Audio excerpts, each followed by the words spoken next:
အားလုံးမင်္ဂလာညချမ်းပါဗျမင်္ဂလာညချမ်းပါကျွန်တော်ဒီညမလေးရှားထိုင်းတို့မလေးရှားတို့အိန္ဒိယတို့မှာရှိတဲ့ကျွန်တော်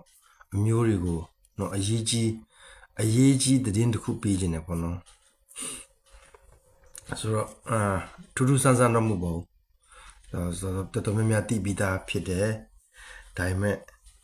ထပ်ပြီးတော့ကျွန်တော် double confirm လုပ်ပေးမယ်ပေါ့နော်ဒီကိစ္စအရင်ရေးကြည့်တယ်ဆိုတော့ကြောင့် sorry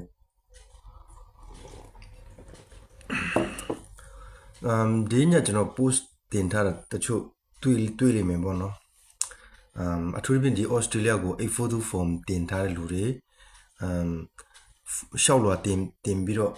reference number ပေါ့နော်ဒီ approve letter လို့ခေါ်မလား acknowledgement letter မရသေးတဲ့လူတွေရောရှောက်လွှာတင်ထားပြီးတော့ acknowledgement letter ရထားပြီးတော့ reference number ရထားတဲ့လူတွေရောနော်ဆိုတော့ဒုတိယအဆင့်PTA ကနော်ဒါဒီတန်ယုံကနေပြန်လဲဆက်သွယ်တာကိုစောင့်နေတယ်နော်စောင့်နေတဲ့လူတွေပေါ့နော်ဆိုတော့ဒီလိုလူတွေကျွန်တော်PTA ကိုဖြစ်နော်တန်ယုံကိုဖြစ် follow up ပေါ့နော်ပြန်ပြီးတော့ UN လို့ပေါ့နော်ကျွန်တော်ပြန်ပြီးတော့ဒီစုံစမ်းဌာနတို့ဘာလို့လို့ကိုယ့်ရဲ့ case တွေကိုပြန်ပြီးတော့ case by case ပေါ့နော်ကိုစုံစမ်းခြင်းတဲ့လူကကိုယ့်ရဲ့ case ကိုကိုယ့်ရဲ့ visa ချင်းနေဘယ်လိုရှိလဲဆိုတော့စုံစမ်းဖို့ကျွန်တော် post တင်ထားတာဆိုတော့နီလာမျိုးစုံနဲ့ကျွန်တော်တို့ try နေတယ်ပေါ့နော်အရင်ကတော့အဆင်ပြေလိမ့်မယ်ပေါ့နော်ဒီလိုအရင်ကဆိုရင်ဒီလွန်ခဲ့တဲ့ဇူလိုင်လ10ရက်နေ့မတိုင်ခင်ဒီ email ကောက်မပေါ်ခင်တီးကကျွန်တော်မလေးရှားမှာရှိတဲ့ဒီအဖွဲ့အစည်းရုံးတွေတိုင်းသားရုံးတွေပေါ့နော်ကျွန်တော်ချင်း community တွေရောကျန်တဲ့တိုင်းသားဒီကချင်ကယားပေါ့နော်ကရင်နော်ပြီးရင်ရခိုင်ဒီလိုကျွန်တော်တိုင်းသားရုံးတွေကနေတဆင့်ဒီ Australia ဌာနကိုဒီ PTA ဌာနကိုလိမ့်မှုပြီးတော့ဒီမလေးရှားမှာရှိတဲ့ဒီ Australia တိုင်ယုံကိုပဲဖြစ်ဖြစ် PTA ဌာနကိုပဲဖြစ်ဖြစ်ကျွန်တော်ဒီ842နဲ့ပတ်သက်တဲ့ကိစ္စတွေကိုမေးမြန်းစုံစမ်းတယ်နော်စာပို့ပြီးတော့ဆိုတော့ဒီလိုအဆင်ပြေလာခဲ့တယ်ပေါ့နော်ဆိုတော့အခုကိစ္စမှာလည်းဒီ first letter လို့ခေါ်မလား reference number ရထားပြီးတော့ဘာမှနောက်ထပ်သတင်းအချက်လက်ဆက်သွယ်လာတာမရှိဘူးစောင့်နေတာနှစ်သုံးနှစ်ကြာလာတဲ့ဟာနော်ကိုယ့်ရဲ့ visa ချင်းဘယ်လိုရှိလဲဆိုတော့စုံစမ်းဖို့ဒါပါပဲနော်ဒါပါပဲအဲ့လိုစူးစမ်းတဲ့ခါမှာနော်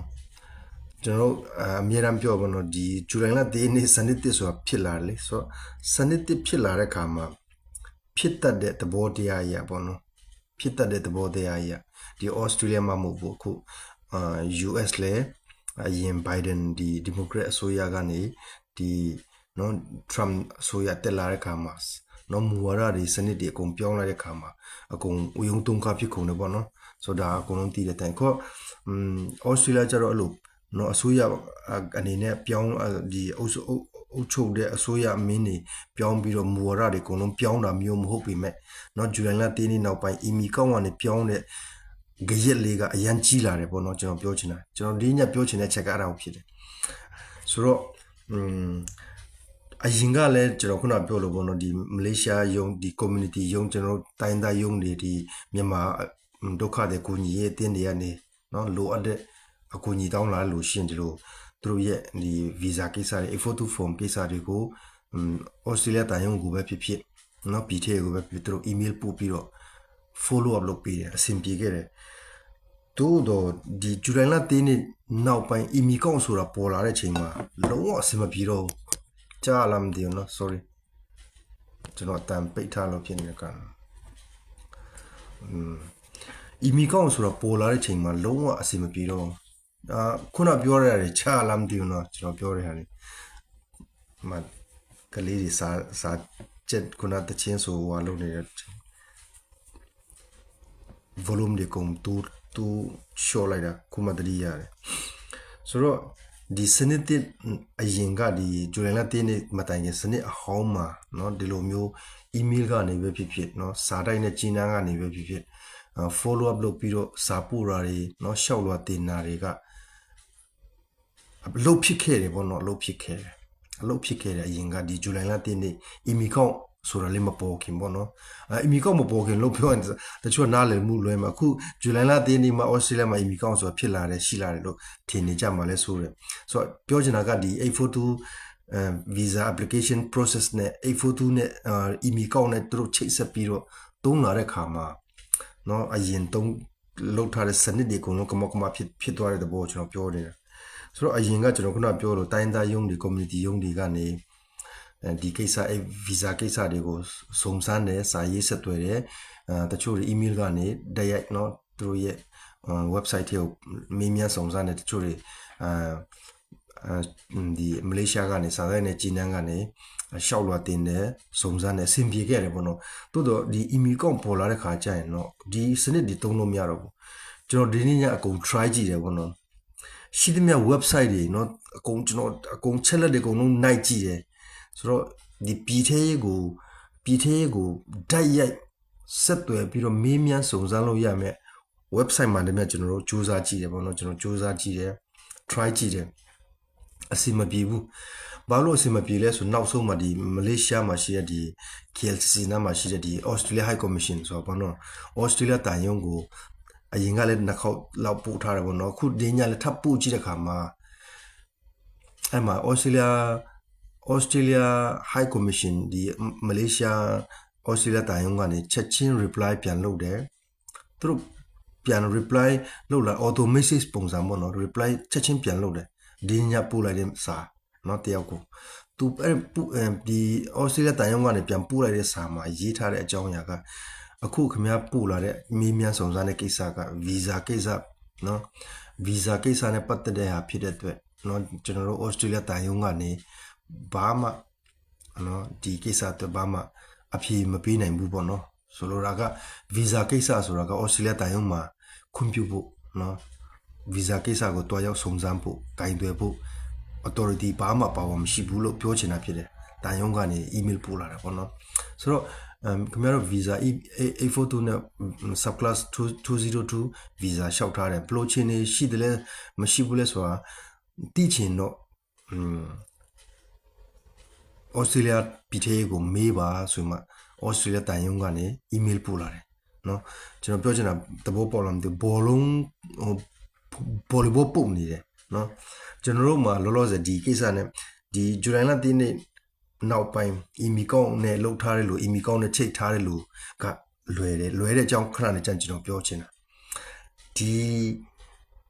ဇူလိုင်လ3နေ့မတိုင်ခင်เนาะ email ကောင်းနဲ့မလောက်ထားတယ်လို့အခုထိ email ကောင်းကိုလည်းမဖွင့်ထားတယ်လို့ဒီလိုလူတွေအတွက်ဘလောက်ခက်ခဲတယ်ဆိုတဲ့အကြောင်းကိုကျွန်တော်เนาะအခုပြောနေတာဖြစ်တယ်ဆိုတော့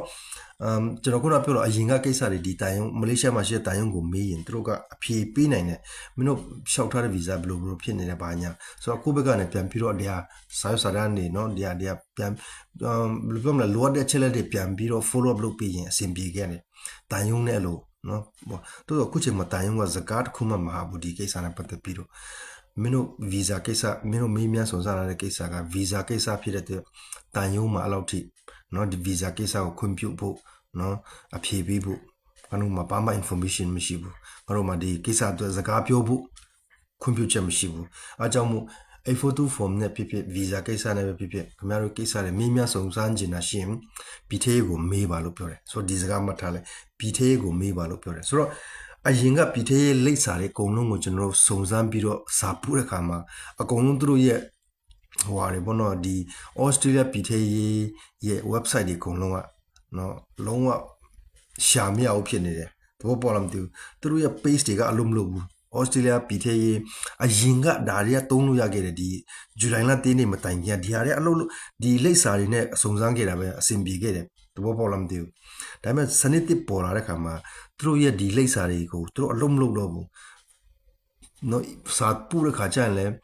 လက်ခံမဲ့domain မရှိတော့ဘူးသူတို့ရဲ့ email တွေက domain ကလုံးဝပြတ်သွားတဲ့သဘောမျိုးဖြစ်နေတယ်အလုံးမလုပ်တော့ဘူးဒီ Australia ပြည်ထရေးဌာနရဲ့ဟွာတွေကပေါ့နော်ဒီ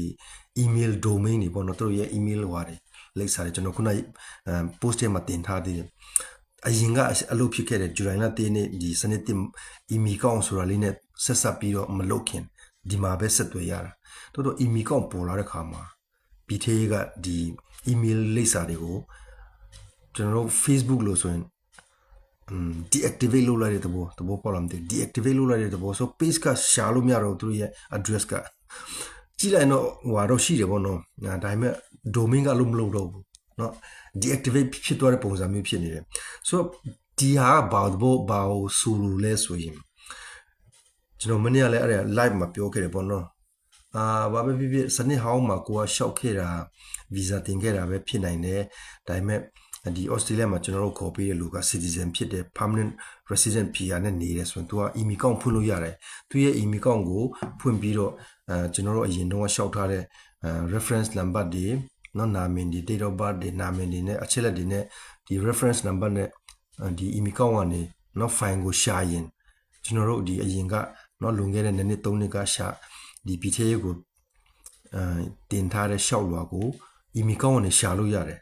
ချိတ်လို့ရတယ် link လုပ်ရတယ်တဘောပြောချင်တာဆိုကျွန်တော်ဒီညပြောချင်တာဖြစ်တယ်ပေါ့နော်ဆို email account ကိုဖွင့်ရမယ်နော်ဒီဇူလိုင်လ1ရက်နေ့မတိုင်ခင်ရှောက်ထားတဲ့လူတွေပဲဖြစ်ဖြစ်ဇူလိုင်လ1ရက်နေ့ရှောက်နောက်ပိုင်းအတိရှောက်ထားတဲ့လူပဲဖြစ်ဖြစ်ဩစတြေးလျမှာကျွန်တော်တို့ခေါ်ပေးတဲ့လူက email account ရှိကိုရှိရတော့မယ်ဘာလို့ဆိုဂျန်နဲ့သူတို့ရဲ့ဒီ visa နဲ့ပတ်သက်တဲ့နော် humanitarian visa နဲ့ပတ်သက်တဲ့အရင်က PTA ရဲ့ website တွေကအလုံးမလို့တော့ဘူးဆိုတော့သူတို့ကဘယ်မှာလုပ်မလဲဆိုဒီ email account ကနေပဲတွားတော့မှာဆိုတော့ email account ကိုဖွင့်မယ်နော် email account ကိုဖွင့်ပြရတဲ့ကျွန်တော်တို့ဒီအရင်တော့ကကျွန်တော်ဒီ A42 form ရှောက်တော့ရထားတဲ့ reference number လေးကိုဒီ email account မှာlink လုပ်လိုက်ရင်အဲ့ဒီမှာ new application ရှိမှာပေါ့နော် new application မှာရိုက်ထည့်လိုက်ရင်အဲ့ဒီ reference number လေးထည့်လို့ရမှာပေါ့နော် reference number ထည့်လို့ရတာ ਨੇ အရင်ကရှောက်ထားတဲ့ဒီ PTA ကနေလက်ခံထားတဲ့ဒီ application ပေါ့နော် A42 application form လေးဒီဟာလေးသူ့ရဲ့ email account မှာပေါ်လာမယ်အဲ့မှာ check status ပေါ့နော်ဒီကျွန်တော်တို့ရှောက်ထားတဲ့A42 form PTA ကလက်ခံပြီးလို့reference number ပို့ထားတာတဘောပေါ်လာမသိဘူးဆိုတော့အဲ့ဒါလေးကိုသူ့ရဲ့ email account ကနေ reference number ထည့်လိုက်ရင်အဲ့ဒါလေအဲ့ဒီ file တွေအကုန်လုံးတွဲလိုက်ကြီးကိုသူ့ရဲ့ email account ကနေ check လုပ်ရတယ်ဆိုတော့အဲ့ဒီကနေအဲ့ဒီကျွန်တော်တို့ check status ပေါ့နော်ကျွန်တော် application A42 visa ရှောက်လာအခြေအနေဘယ်အတိုင်းတာတိရှိတယ်လဲနော်ပြောချင်တာကpriority setting မှာပါလားဦးစားပေးထဲမှာပါလားဒါမှမဟုတ် PTA ကဘယ်အနေထားမှာထားတယ်လဲနော်ပြီးရင်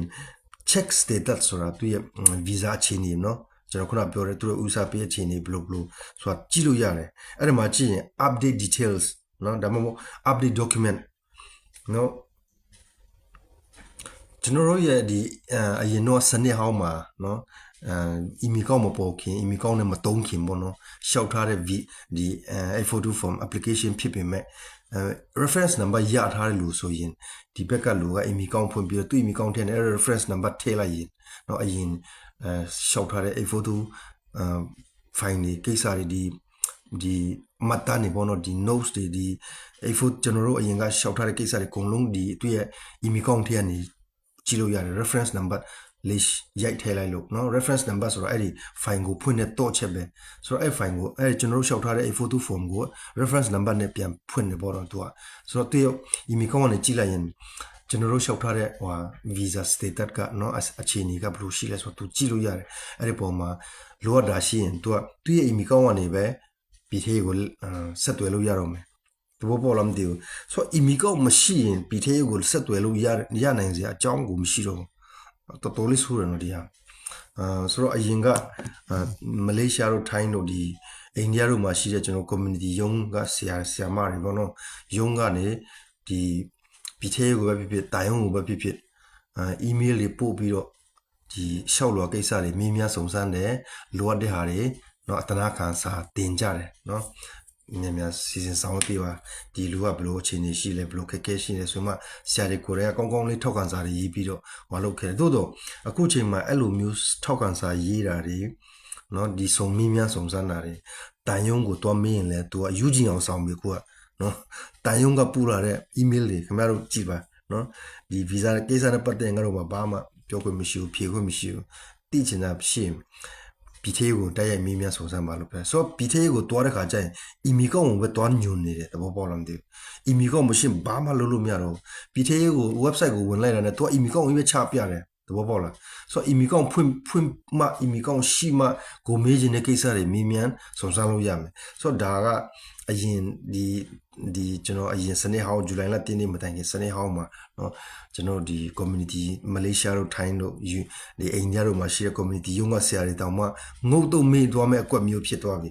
ဆိုတော့ဒီမေးမြန်းစုံစမ်းရမယ့်အလုပ်ကဘယ်သူလုပ်ရတော့မလဲဆိုရင်ဒီ Australia မှာ email ကောင်းကင်ထားတဲ့ကျွန်တော်တို့ကိုခေါ်ပေးတဲ့လူကသာမေးမြန်းစုံစမ်းလို့ရမယ်တဘောပေါ်လာမသိဘူးဆိုတော့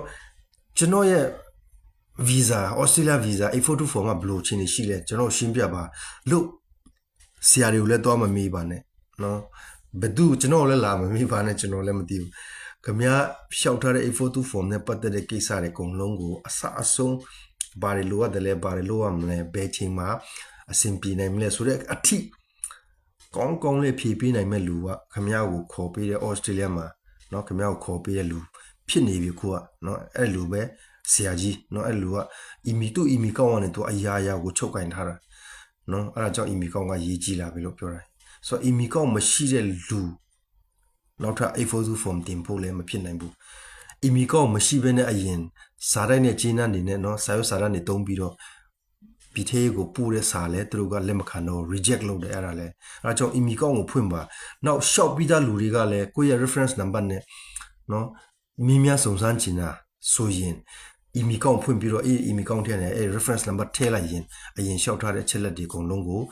email ကောင်းထဲနဲ့ link လုပ်ပြီးတော့ပြန်ဆွဲယူပြီးတော့เนาะကျွန်တော်တို့ visa application လျှောက်လာအချိန်ဘယ်လိုရှိတယ်လဲဘာတွေလိုအပ်တယ်လဲဘာတွေလိုရမလဲဘာတွေထပ်ပြီးတော့အချက်လက်တွေပေးရမလဲဘာထောက်ခံစာတွေเนาะ service document တွေလိုတယ်လဲเนาะနောက်ထပ်ဘယ်လောက်ကြာနိုင်တယ်လဲပြီးသေးကိုတိုက်ရိုက်မေးခွင့်ရှိရအဲ့ဒီ email ကောင်းတစ်ခုကနေပဲမေးလို့ရတာဖြစ်နေပြီကျွန်တော်ခုနပြောလို့တိုင်ယုံကိုမေးရင်တော့အမှန်ကတိုင်ယုံကိုမေးရတဲ့ကိစ္စတွေဖြစ်တယ်တို့တော့တိုင်ယုံကမေးတဲ့ခါတိုင်ယုံကလည်းလုံးဝမဖြေတော့ဘူးเนาะဒီကိစ္စနဲ့ပတ်သက်ရင်လုံးဝသူပါဇက်ပိတ်ပြီတိုင်ယုံကပါဇက်ပိတ်ပြီလုံးဝမဖြေတော့ယူချင်အောင်ဆောင်တော့ပြီစနစ်အတစ်เนาะအတစ်နဲ့အောင်အကူပြောင်းကာလမှာเนาะသူတို့လည်းအာယုံတော့မခံတော့ဘူးဆိုတိုင်ယုံကလုံးဝမပြောတော့ဘူးမပြောတော့ဘဲနဲ့အဲ့ကိစ္စကိုတိချင်ပြီးသေးကိုတိုက်ရိုက်မေးမြန်းပါစုံစမ်းပါလို့သူတို့ရဲ့ပူလာတဲ့စာထဲမှာရေးထားတယ်ဆိုကျွန်တော်တို့ဘက်ကပီသေးကိုတိုက်ရိုက်တွားမေးတဲ့အခါပီသေးကနေဘာကိုကျွန်တော်တို့ကိုချပြလဲဆိုတိုင်းဆိုချပြတာက email ကောင်းဖြစ်နေတယ်ဘောပေါ်လာမသိဘူးဆိုတော့ဒီ email ကောင်းကနေကျွန်တော်တို့ခင်ဗျားတို့ email ကောင်းကိုကျွန်တော်ကဖွင့်ပြီးတော့နော်အဲ့ဒါကိုခင်ဗျားရဲ့ reference number ကိုကျွန်တော်ထည့်ရမယ်ပေါ့နော်သဘောပေါ်လာမသိကျွန်တော်ထည့်ရမယ်အဲ့ဒါမှခင်ဗျားရဲ့842 form ကဘယ်လိုရှိလဲဆိုတာကြည့်လို့ရမှာဆိုတော့အဲ့ဒါမှသဘောပေါက်အောင်မှာကကျွန်တော်က email ကောင်းကျွန်တော်က Australia permanent resident PR တယောက်ဖြစ်နေပြီ email ကောင်းဖွင့်တော့ဖွင့်လို့ရတယ်ဆိုတော့ကျွန်တော် email ကောင်းဖွင့်မယ်တိုးတော့ကျွန်တော် email ကောင်းရှိပေမဲ့ခင်ဗျား reference number ပို့လာတဲ့ချက်လက်တွေနဲ့ကျွန်တော်ဖွင့်လို့မရဘူးဘာလို့လဲဆိုခင်ဗျားကိုခင်ဗျားလျှောက်ထားတဲ့842နဲ့ဆက်ဆက်ပြီးတော့ခင်ဗျားကိုခေါ်ပြီးတဲ့ proposal ကကျွန်တော်မဟုတ်ဘူးဆိုတော့ကျွန်တော်နာမည်ကျွန်တော်ရဲ့ ID နဲ့เนาะကျွန်တော်နာမည်နဲ့ကျွန်တော်ဖုန်းနံပါတ်နဲ့ကျွန်တော်လိပ်စာနဲ့ဖွင့်ထားတဲ့ email ကောင်းကနေခင်ဗျားရဲ့အချက်လက်တွေကြည့်လို့မရဘူးဆိုတော့ခင်ဗျားလျှောက်ထားတဲ့အချက်လက်842နဲ့တက်ဆိုင်တဲ့ကိစ္စကိုတကယ်အဲ့ဒီ reference number နဲ့အမှန်ကန်ချိတ်ဆက်ပြီးသုံးလို့ရတာကခင်ဗျားကိုခေါ်ပေးထားတဲ့680 form တင်ပေးထားတဲ့เนาะခင်ဗျားကိုခေါ်ပေးထားတဲ့ Australia မှာရှိတဲ့ခင်ဗျားကိုခေါ်ပေးထားတဲ့လူကသာသူ့ရဲ့ email ကောင်းကနေကြည့်လို့ရမယ်တဘောပေါ်လာမသိဘူးဆိုတော့သူ့ရဲ့ email ကောင်းကိုဖွင့်လိုက်တာနဲ့အရင်ခင်ဗျား842 form မှာသူခင်ဗျားကိုခေါ်ပေးထားတဲ့လူရဲ့နာမည်တွေသူ့ရဲ့เนาะဖုန်းနံပါတ်တွေသူ့ရဲ့ဟွာတွေမွေးတက်ကလေးတွေပြီးရင် citizen number တွေပေါ့နော်မပုံတင် number ပြောမှာပေါ့ဒီ Australia citizen number တွေဒါမှမဟုတ် permanent resident နဲ့နေတဲ့သူရဲ့ ID ကပ်ပြနာမည်တွေเนาะ number တွေဒါတွေရှိမယ်ပေါ့နော်ဒါတွေနဲ့တုံးထားတဲ့ဒါတွေနဲ့ဒီအချက်လက်တွေနဲ့သူဖွင့်ထားတဲ့ email ကောင်းဖြစ်မှခင်ဗျားရဲ့842 form ကိုဒီ reference number ကိုထည့်ပြီးတော့ link လုပ်ပြီးတော့ကြည့်လို့ရမှာသဘောပေါက်လားမသိဘူးဆိုတော့ခင်ဗျားကိုခေါ်ပြီးတဲ့လူက email ကောင်းဖွင့်ရမယ်သူရဲ့ email ကောင်းဖွင့်လာပြီးရလာပြီးဆိုတော့ခင်ဗျားအဲ့ဒီချက်လက်တွေ842 form မှာခင်ဗျားရဲ့နာမည်တွေမွေးတက္ကရာတွေ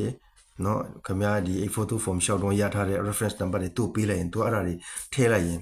ခင်ဗျားတို့ရှောက်ထားတဲ့842 form เนาะအခြေအနေကဘယ်လိုရှိသလဲဒါသူကပဲကြည့်လို့ရမှာဖြစ်နေပြီ နော်အဲ့ဒါကြောင့်မို့BTA ကိုတွားမေးလို့လည်းမရတော့ဘူးသူတို့ရဲ့ email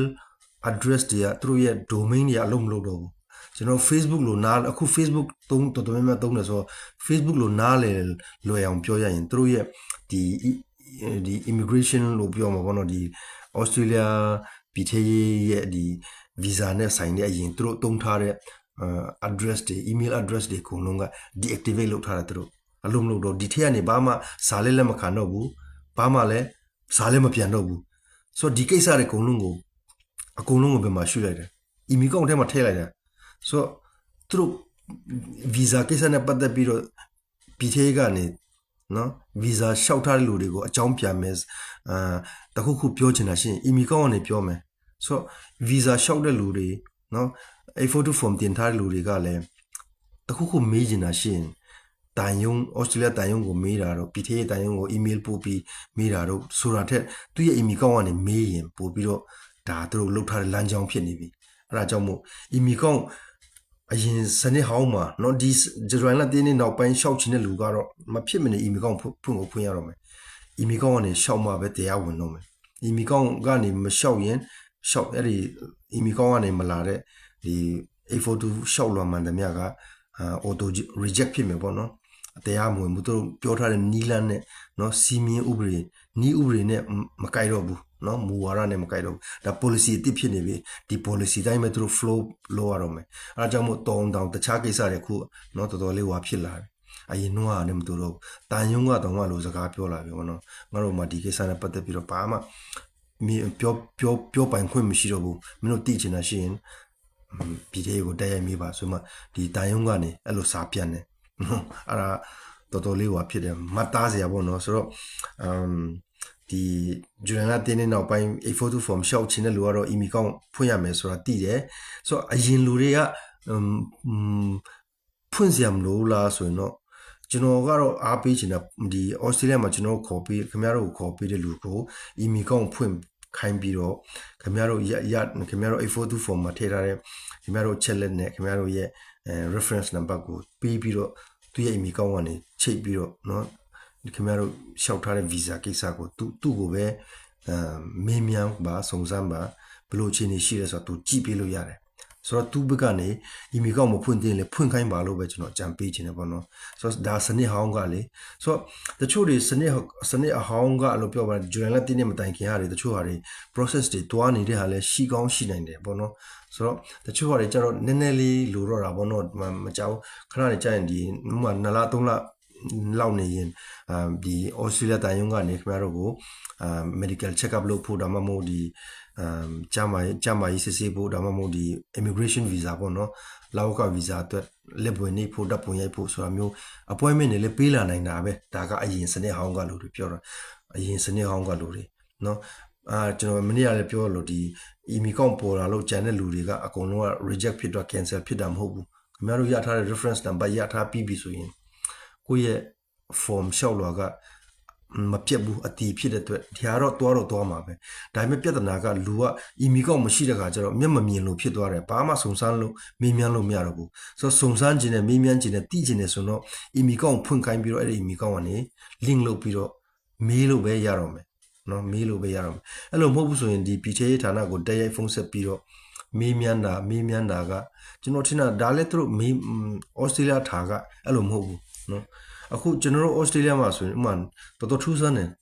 ကျန်တဲ့နိုင်ငံထိုင်းတို့မလေးရှားတို့နော်စင်ကာပူတို့နဲ့တော့ကွာမယ်မနေ့9နာရီ6နာရီ9နာရီ4နာရီ5နာရီ6နာရီဆိုသူတို့ကအလုပ်စပြီညနေ4နာရီခွဲ9နာရီဆိုအလုပ်သိမ်းပြီ6နာရီဆိုအဲ့ဒါတိတ်ပဲနော်လုံးဝတိတ်တယ်ဘယ်သူမှမရှိဘူးညနေ6နာရီဆိုကျွန်တော်မလေးရှားတို့ဒီဟိုအိမ်မှာနော်မလေးရှားမှာဆိုဥမာ7နာရီ3နာရီ3နာရီထိဟုတ်တယ်မလားလူတွေကစီကားပြီးတော့ဟိုထင်လေးနေတာဒီမှာအဲ့လိုမဟုတ်ဘူးเนาะ6နာရီဆိုတိတ်သွားတာပြီးရင်ဒီအစိုးရယုံတွေเนาะဟိုဘာညာဆိုရင်เนาะယုံပိတ်ရက်ဒီ weekends တွေဒါမှမဟုတ်ဒီ holiday တွေเนาะ3-4ရက်ပိတ်တဲ့ယုံပိတ်ရက်အချက်ရှည်တွေရှိတယ်သူတို့ရဲ့ယုံလိပ်စာတွေယုံဖုန်းတွေကုန်ပိတ်ထားနော်လုံးဝလုံးလို့မရဘူးအရန်အချိန်နဲ့သူတို့လှုပ်ချိန်နဲ့ပတ်သက်ရင်ပေါ့နော်အခုကညဘယ်နိုင်ရှိပြီလဲ sorry 10နာရီ17နာရီထိုးတော့မယ်ပေါ့နော်ဆိုတော့ဒီ10နာရီ17နာရီချိန်မှာလေခင်ဗျားအပြင်ထွက်ကြည့်လိုက် ခွေးတကောင်ကြောင်တော့မီးမှမရှိဘူးတိုက်စိတ်နေတာနော်ဘာလို့ဆိုညနေ9နာရီ4နာရီခွဲ9နာရီတချို့တွေက2နာရီ3နာရီမှလုတ်သိမ်းပြီနော်9နာရီရနောက်ဆုံးပဲ6နာရီဆိုအကုန်တိတ်နော်ဆိုင်တွေအကုန်ပိတ်ပဲအဲ့ဒါမျိုးအဲ့ဒါကြောင့်သူတို့ရဲ့ system ရဲ့တမျိုးဖြစ်နေတယ်အားကြောင့်မို့ဒီလိုယုံဌာနတွေမှာလဲပေါ့နော်စနစ်တွေပြောင်းပြီးသူတို့ရဲ့ policy တွေပြောင်းပြီးစီမင်းစီကနေပြောင်းပြီးလုပ်တဲ့ခါမှာလဲအရန် strict မယ်ပေါ့နော်အရန်တိကျမယ်သူတို့ဘက်ကနေဒီလို email ကောက်ကနေလုတ်ပါလို့ပြော email ကောက်ကနေပဲသူတို့လုတ်မှာเนาะကြံတဲ့ဖုန်းတွေလာရင်သူတို့လုံးဝလက်ခံတော့မှာမဟုတ်ဘူးသူတို့ရဲ့အရင်တုံးထားတဲ့ email ဝါတွေတောင်မှသူတို့เนาะ deactivate လုပ်လိုက်တဲ့သဘောလုံးဝရှာလို့မရဘူးဒါပေမဲ့သူဟွာဒီ website တွေမှာတော့ဒီ email သူတို့ဒီ PTA ဌာနရဲ့ email တွေတော့သူတို့ဒီပေးထားတော့မယ်ဒါပေမဲ့တကယ်အဲ့ဒီ email တွေကိုစာပို့တဲ့ခါမှာเนาะဒီကျွန်တော်ရဲ့ဒီdomain ကအလုံးလုံးတော့ပြောမှာပေါ့ domain ကပြတ်နေပြီ deactivate လုပ်ထားတာဗျာဟုတ်တယ်မလားဆိုတော့ account ကိုဖျက်ထားလိုက်တဲ့သဘောဆိုတော့ဒီကိစ္စတွေဘယ်မှာလုပ်မလဲဆိုဒီ email ကောင်းကနေလုပ်မှာအဲ့ဒါကြောင့်မို့စနစ်ဟောင်းကနေရှောက်ထားတဲ့လူတွေပဲဖြစ်ဖြစ်စနစ်တစ်ကလူတွေပဲဖြစ်ဖြစ်เนาะမလေးရှားတို့ထိုင်းတို့เนาะအိန္ဒိယတို့ကနေ842 form ကို842 form နဲ့ပတ်သက်တဲ့လူတွေအကုန်လုံးเนาะဩစတြေးလျမှာခင်ဗျားတို့ကိုခေါ်ပေးထားတဲ့လူကိုအကြောင်းကြားပါအတိပေးပါ email ကောင်းဖွင့်မှဖြစ်တော့မယ် email ကောင်းမဖွင့်ခင်ဗျားတို့တိုင်ပတ်မှာငုတ်တော့မိပြီเนาะဘာမှလုပ်လို့မရတော့ဒါဒီဟာလေးပြောချင်တာเนาะကျွန်တော်ဒီညအကုန်နိုင်ကြည့်တယ်ပေါ့နော်ဘလို့မှလုပ်လို့မရဘူးဆိုတော့လုံးဝမင်းမြတ်စုံစားလို့မရဘူးဒီမင်းမြတ်စုံစားတဲ့ကိစ္စတွေအကုန်လုံးလဲဩစတြေးလျမှာ email ကောက်ကင်ထားတဲ့လူကဒါလိုရမယ့်အလုပ်မျိုးဖြစ်နေပြီเนาะမလေးရှားကကျွန်တော်တို့အဖွဲ့အစည်းရုံးနေတော့မှတော်တော်လေးတိုင်ပတ်မဲ့သဘောရှိတယ်သူတို့မှဒီကိစ္စကိုကြားဝင်ပြီးဘာမှစုံစမ်းမင်းမြတ်ဖို့မဖြစ်တော့ကျွန်တော်တချို့တွေကျွန်တော်တယောက်တွေ့ဘူးတယ်ပေါ့နော်အဲ့လိုဥမာ UN ကနေအားမျိုးမေးလာတယ်လို့ပြောတယ်မေးလာတဲ့ခါမှာဒီလိုရှိတယ်ဆိုတော့အဲ့ဒါဆိုရင်မင်း 842 form ရှောက်ထားလို့ဆိုရှောက်ထားတယ်လို့ပြောတော့ပေါ့နော်ဆိုတော့အဲ့ဆို 842 form နဲ့ပတ်သက်တဲ့ဟာနော်သူတို့ဒီ BTA ကိုဒီဩစတြေးလျတိုင်ယုံကိုသူတို့ကြောင်းကြတဲ့ UN ကဒီဟာရှောက်ထားလာဘလို့ချင်းရှိလဲမင်းတို့မလုပ်ပေးဘူးလားဗီဇာမပေးဘူးလားမင်းတို့မပေးရင်ငါတို့ပေးမယ်ဆိုတဲ့ဟာမျိုးပေါ့နော်အခါမှာအဲ့ဆိုအဲ့လူကိုငါတို့ဒီတိုင်ယုံကိုဆက်တွေ့ခိုင်းပါဆိုတော့ UN ကိုယ်တိုင်ကနော်ကြားဝင်ပြီးတော့အဲ့လူတွေပြောပေးတာသဘောပေါက်လားမသိဘူး UNHCR ရုံးက officer ကိုယ်တိုင်ကနော်သူရဲ့842 form ကိစ္စကိုမင်းတို့ဘာမှမလုပ်ပေးဘူးလားမင်းတို့မလုပ်ပေးရင်ငါတို့ကဒီ refugee visa နဲ့ UNHCR လမ်းကြောင်းကနေသူတို့မိသားစုအတွက်ငါတို့လုပ်ပေးရမှာနော်မင်းသူတို့က842 form နဲ့ရှောက်ထားတယ်သူတို့မင်းတို့ဘာမှမလုပ်ပေးတော့ငါတို့ဆိုတဲ့ဟာမျိုး UN ကိုယ်တိုင်ကြားဝင်ပြီးတော့တချို့တွေဆောင်ရွက်ပေးရတယ်ရှိတယ်ဒီတိုင်ယုံကိုအဲ့ဒါဆိုတော့ UN ရုံးကကိုယ်တိုင်ကြားဝင်ပြီးပြောလာပြီဆိုတော့တိုင်ယုံကလည်းပြစ်ထားလို့မရဘူးပေါ့နော်ဆိုတော့တချို့အဲ့လို case မျိုးဆိုရင်တော့ဒီ Australia တိုင်ယုံကနေသူ့ရဲ့ဒီ 842 form နဲ့ပတ်သက်တဲ့ကိစ္စတွေ PTA ထိရောက်မှာပေါ့တဘောပေါ်လာမသိဘူးတော်တော်အဲ့ဒါမျိုး UN ရုံးကပြောတာဖြစ်လို့အဲ့လောက်ထိသူတို့အရေးယူဆောင်ရွက်ပေးတာပေါ့နော် UN ရုံးကဒါမှပြောရင်ဂျန်တဲ့ဒီတိုင်းသားရုံးတစ်ခုကနေပြောရင်တော့နော်တိုင်ယုံကအဲ့လောက်ထိမလုပ်ပေးဘူးပေါ့နော်တာဝန်ယူပြီးတော့ခေါင်းရှုပ်ခံပြီးတော့လုပ်မှာမဟုတ်ဘူးဒီစနစ်မှာပေါ့နော်ဆိုတော့ဒီညကျွန်တော်ပြောချင်တာက email ကောက်ဖွင့်ခိုင်းပါဆိုတော့ထိုင်းတို့မလေးရှားတို့အိန္ဒိယတို့မှာရှိတဲ့လူကတော့ဖွင့်လို့မရဘူးเนาะဩစတြေးလျမှာကျွန်တော်တို့ခေါ်ပေးတဲ့လူကဒါ email ကောက်ဖွင့်ရမယ်ဆိုတော့အဲ့ဒီ तू email ကောက်ဖွင့်လိုက်တာနဲ့ तू email ကောက်ဖွင့်တဲ့အချက်လက်တွေသူ့ရဲ့အချက်လက်တွေကခင်ဗျားတို့842 form ရှောက်တော့ကခင်ဗျားတို့ခေါ်ပေးထားတဲ့လူလို့ခင်ဗျားပြောထားတဲ့အချက်လက်တွေနဲ့လုံးဝကိုက်ညီမှာလေသဘောပေါက်လားမသိဘူးခင်ဗျား842 form ဖြည့်တော့ဩစတြေးလျမှာအမျိုးရှိတယ်လို့ပြောရမလားခင်ဗျားအမျိုးကဥတော်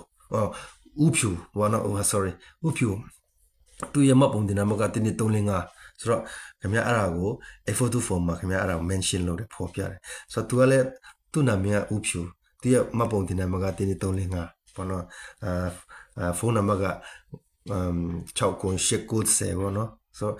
ဒီအချက်လက်တွေအကုန်လုံးကခင်ဗျာ842မှာလည်းပါပြီးသားသူက email ကောက်ပြန်ဖွင့်တဲ့အခါမှာအဲ့ဒီအချက်လက်ပဲဖွင့်လိုက်မှာဆိုတော့သူ့ရဲ့ email ကောက်ကemail ကောက်မှာတုံးထားတဲ့သူ့ရဲ့အကိုရေးချက်လက်တွေအကုန်လုံးကခင်ဗျာရဲ့842မှာခင်ဗျာအရင်က PTA ကို နော် A42 form ရှောက်တော့ပေးထားတဲ့အချက်လက်တွေနဲ့ကိုက်ညီပြီးသားဖြစ်နေတယ်ဆိုတော့အဲ့ဒီကိုက်ညီပြီးသားအချက်လက် email ကောင့်ထဲကိုခင်ဗျားရဲ့ reference number ထည့်လိုက်ရင်နော်အကုန်လုံးက AI ကစစ်တာဖြစ်တဲ့အတွက်အမှားယွင်းမရှိဘူးသို့တော့ကျွန်တော်က email ကောင့်ဖွင့်ပြီးခင်ဗျားနဲ့ဘာမှမသက်ဆိုင်နဲ့ကျွန်တော်နဲ့ဘာမှမသက်ဆိုင်နဲ့ခင်ဗျားရဲ့ reference number နဲ့ချက်လက်တွေကျွန်တော် email ကောင့်ထဲပိတ်ထည့်လိုက်ရင်တော့အကုန်တိုင်ပတ်ကုန်မှာသဘောပေါက်လားမသိဘူးတိုင်ပတ်ကုန်မှာကုန်ဘာလို့ဆိုဆက်ချက်လက်ရင်ခင်ဗျားရဲ့ A42 ကကျွန်တော်ရဲ့ email ကောင့်နဲ့ဘာမှမဆိုင်ဘူးလေကျွန်တော်ရဲ့ချက်လက်နဲ့ကျွန်တော်ကခင်ဗျားကို proposal လုပ်ပြီးခေါ်ထားတာမဟုတ်တဲ့အတွက်ဆိုတော့ခင်ဗျားကို proposal လုပ်ပြီးခေါ်ပေးထားတဲ့လူရဲ့အချက်လက်နဲ့ဖွင့်ထားတဲ့ email ကောင့်နဲ့ခင်ဗျားရဲ့ A42 နဲ့ကလုံးဝနော် information ကအတူတူဖြစ်တယ်ဒါကို AI ကလည်းချက်ချင်းနော်9စက္ကန့်အတွင်းမှာတည်လိမ့်မယ် AI ကဆိုတော့အချက်လက်တွေသူကစစ်ဆေးမှာနော်အဲ့ဒါကြောင့်မို့ email ကောင့်ဖွင့်ခိုင်းပါ email ကောင့်နဲ့ပါ email ကောင့်တစ်ခုနဲ့ဒါဒီကျွန်တော်တို့ရဲ့ visa ကိစ္စတွေစစ်ဆေးလို့အတည်ပြုလို့ရမယ်ပေါ့နော်လိုအပ်တဲ့အချက်လက်တွေရှိရင်လည်း email ကောင့်ကနေဘာတွေလိုအပ်တယ်လဲနော်ဘာတွေလိုအပ်မလဲဆိုတာသူအဲ့ဒီအနေပဲ follow up လုပ်ရတော့မှာသဘောပေါက်လားမသိဘူးဆိုတော့ email ကောင့်ကနေ follow up လုပ်ရမယ်ဒါဒီညပြောချင်တဲ့ချက်ဆိုတော့ email ကောင့်မရှိတဲ့လူက follow up လုပ်လို့မရဘူးလုံးဝလုပ်လို့မရဘူးခင်ဗျားတို့မယုံ try ကြည့်ကျွန်တော် try ကြည့်တဲ့တိုင်ယုံကလည်းလုံးဝလက်မခံဘူးเนาะမေးမြန်းလို့ကိုမရဘူးတလုံးမှကိုမပြောတာတိုင်ယုံကဒီကိစ္စနဲ့ပတ်သက်ဆိုတော့အဲ့ဒီကိစ္စနဲ့ပတ်သက်ရင်သူကတိုင်ယုံကတလုံးမှမပြောစကားဒီကိစ္စနဲ့ပတ်သက်စကားတလုံးမှမပေးတဲ့မပြောတဲ့အပြင်เนาะသုံးစားမရတဲ့ဒီပြည်ထောင်ဌာနရဲ့เนาะလိပ်စာတွေเนาะemail လိပ်စာတွေပြည်ထောင်ဌာနတွေကိုညွှန်ကြားတယ်အဲ့ဒီပြည်ထောင်ဌာနကိုကျွန်တော်တွားကြည့်တဲ့အခါမှာလဲဘာမှသုံးလို့မရတဲ့ဟာတွေဖြစ်နေတယ်သူပေးတဲ့လိပ်စာဒီတိုင်ယုံကပေးတဲ့လိပ်စာဆိုတော့ပြည်ထောင်လိပ်စာကိုကောင်းကောင်းဝင်နိုင်ကြည့်တဲ့အခါမှာနောက်ဆုံးမှသူဘာကိုတွားညွှန်လဲဆိုတော့ email ကောင်းပဲတွားညွှန်တယ်အကြောင်း email ကောင်းဖွင့်ပါ email ကောင်းရှိမှပဲလို့အဆင်ပြေတော့မယ်စနစ်အဟောင်းကလူတွေပဲဖြစ်စနစ်အတိတ်ကလူတွေပဲဖြစ် email ကောင်းရှိမှအဆင်ပြေတော့မယ်ပေါ့နော်နောက်ပိုင်းကိစ္စတွေအကြောင်းမို့email ကောင်းကိုအများဆုံးဖွင့်ကြပါနော် email ကောင်းနေပဲကိစ္စဝိစာတွေအကုန်လုံးစီစဉ်ဆောင်ရွက်ရမယ်ပေါ့နော်ဆိုတော့ဒါလေးမြန်ဒီချက်ကိုနားလေသဘောပေါက်ပြီးတော့မြန်ဆောင်ရွက်တဲ့လူကဟောလုပ်မယ်ပေါ့နော်အဆင်ပြေမယ်ဘာလို့လဲဆိုရင်အရင်နော်လွန်ခဲ့တဲ့2နှစ်3နှစ်4နှစ်5နှစ်ကရှောက်ထားတဲ့လူတွေအပုံလိုက်လေအခုအဲ့ဒီမှာရှိမယ်ပေါ့နော်ဆိုတော့ဗီဇာတချို့ဟာတွေနော်အယောက်1000ရှစ်အထက်မှာတယောက်လောက်ပဲရမယ်ပေါ့နော်ဆိုတော့တောင်းနဲ့ချီရှိမှလေရှောက်တယ်လို့ဟုတ်တယ်မလားဆိုတော့ဒီအာနာသိမ့်ပြီးနောက်ပိုင်းထပ်လျှောက်တဲ့လူနဲ့အခု email ကောဆိုတဲ့ကိစ္စပေါ်လာတဲ့နောက်ပိုင်းလဲလျှောက်တယ်လို့ရှိမှာပဲဆိုတော့ကိုယ့်ဘက်ကနေနော် email ကောသူတို့တတ်မှတ်ထားတဲ့စီမင်းစည်းကမ်းတိုင်း email ကောမြန်ဖွင့်ပြီးတော့လိုအပ်တဲ့ချက်လက်တွေ eligible ဖြစ်အောင်နော် eligible ဖြစ်အောင်ကျွန်တော်အမြဲတမ်းပြောလို့ပေါ့နော်သူရဲ့နီလန်တိုင်းနော်ပါတယ်လိုအပ်တယ်လဲလိုအပ်တဲ့ချက်လက်တွေမြန်ဖြည့်သွင်းနိုင်ပြီးတော့နော်ပံ့ပိုးနိုင်တဲ့လူ provide လုပ်နိုင်တဲ့လူက visa မြန်ရမယ်ပေါ့နော်ဆိုတော့ရှောက်တဲ့လူတိုင်းမရဘူးလေကျွန်တော်ပြောတဲ့ဘောပေါ့A42 form လဲရှောက်တဲ့လူတိုင်းမရဘူး UN လဲရှောက်တဲ့လူတိုင်း UN ကမရဘူးလေဆိုတော့သူနီလန်တိုင်းနော်မမှန်ကန်နဲ့နော်အချက်လက်တွေပြည့်စုံနော်စာဒန်တွေနော်အထောက်ထားတွေ document တွေကောင်းကောင်းချပြနိုင်တဲ့လူက visa ရမယ်နော်အားကြောင့်မို့ email ကောက်ဖွင့်ပါနော် email ကောက်မဖွင့်တော့ခင်ဗျာမျိုးလင်းချက်နည်းသွားပြီဒါကိုကျွန်တော်ပြောချင်တာဆိုတော့email ကောက်ပဲဖွင့်ကြပါနော် email ကောက်ဖွင့်မှဘာတွေဆက်လို့ရလဲဆိုတော့သူတို့လည်းတည်လာမယ်ပေါ့နော်ဆိုတော့တော်များများ email ကောက်ဖြစ်လာပဲကိုကအဲ့လောက်ပဲပြောနော်အားလုံးပဲကံကောင်းကြပါစေဗျာ